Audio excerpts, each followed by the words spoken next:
立法院已经3读通过环境部组织法，环保署会正式升做环境部，嘛会设气候变迁署。环保署长张子敬就表示，改制了后有充足的人力，会当来推动业务，嘛会当解决长期无材料处理的问题。不过环保团体是批评讲，升格了后无整合水土甲山林，颠倒是官变多，只是好着一寡人升官尔尔。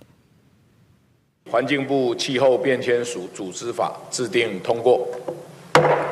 经过12年，环保署升格关注部无成，调整做环境部组织法3读通过。组织架构伫部长之下有2个政务处长、1个常务处长，包括5署4署钱。为着达成2050净零排放目标，成立的气候变迁署会补助人力推动业务。环保署长张子敬心情激动，路径更较侪环境问题会当得到解决。组织提升了，那么法规能够针对问题从源头去做制度的改善，那么希望对于原来一些长期没办法处理的问题，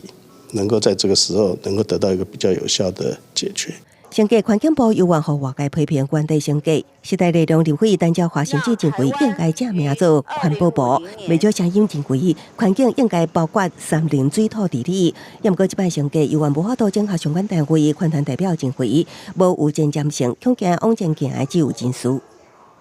更妥适的管理这件事情，它其实是要把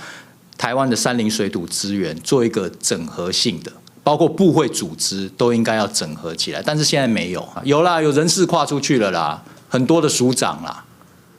很多的官位可以去做分配了啦。环保署表示，不是就地升格，是专门打击环境地理责任。那水土林地理无整合防治期，民进党立委党团提出修正动议，由行政院整合自然资源永续管理规划治理机制，将相关部会纳入。伫行政院层级进行跨部会分工，不过张具混集期，无法源基础做一个成效，也烦恼是十难法则的做法。记者综合报道。